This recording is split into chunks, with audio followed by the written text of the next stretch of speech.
আজকে দেখেন শেখ মুজিবুর রহমানের ভাস্কর্যে জুতার মালা পরানো হচ্ছে। শেখ মুজিবুর রহমানের মোরালে জুতা নিক্ষেপ করা হচ্ছে, ভাঙচুর করা হচ্ছে, এমনকি ধানমন্ডি 32 নম্বরে আগুন দেওয়া হচ্ছে। এই কাজগুলো কি শেখ হাসিনা এবং তার কর্মীরা, আওয়ামী লীগাররা মেনে নিতে পারছে?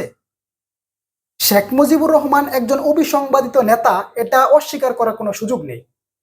1971 সালের মহান মুক্তিযুদ্ধের ইতিহাস যারা পড়েছেন তারা অবশ্যই জানেন স্বাধীনতা যুদ্ধে শেখ মুজিবুর রহমানের অবদান কতটুকু ছিল। এই শেখ মুজিবুর রহমানের ডাকেই কিন্তু 1971 সালে লাখ লাখ মানুষ যুদ্ধে ঝাঁপিয়ে পড়ে দেশ স্বাধীন করেছিল।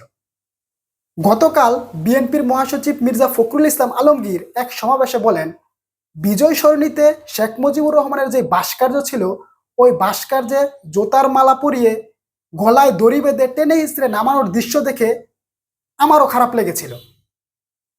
কারণ শেখ মুজিবুর রহমান আমাদেরও নেতা, স্বাধীনতা যুদ্ধে ওনার অনেক অবদান রয়েছে। দেখেন মির্জা ফখরুল সাহেব কিন্তু এই কথা বলছেন, অথচ শেখ মুজিবুর রহমানকে আজকে কবরে থেকেও কেবলমাত্র ওনার মেয়ের কৃতকর্মের কারণে অপমান অপদস্থের শিকার হতে হয়েছে। 1975 সালে শেখ মুজিবুর রহমানকে প্রথমবারের মতো হত্যা করা হয়েছিল।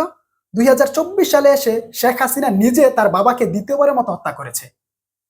অথচ শেখ মুজিবুর রহমান নির্দিষ্ট কোনো গোষ্ঠী এবং নির্দিষ্ট কোনো দলের নেতা ছিলেন না। স্বাধীনতা যুদ্ধে অবদান রাখার কারণে দলমত নির্বিশেষে সকল শ্রেণী পেশার মানুষ ওনাকে সম্মান করত, শ্রদ্ধা করত। কিন্তু শেখ হাসিনা এবং তার আওয়ামী লীগ শেখ মুজিবুর রহমানকে দলীয় সম্পদ বানিয়ে শেখ মুজিবুর রহমানের নাম বিক্রি করে অন্যায়, অত্যাচার, গুম, খুন, ধর্ষণ এমন কোনো অপকর্ম নাই যা তারা করে নাই। কাজেই ইতিহাস থেকে শিক্ষা নেওয়া উচিত। অহংকার, দাম্ভিকতা, পেশি শক্তি পরিহার করুন। ক্ষমতা চিরস্থায়ী নয়।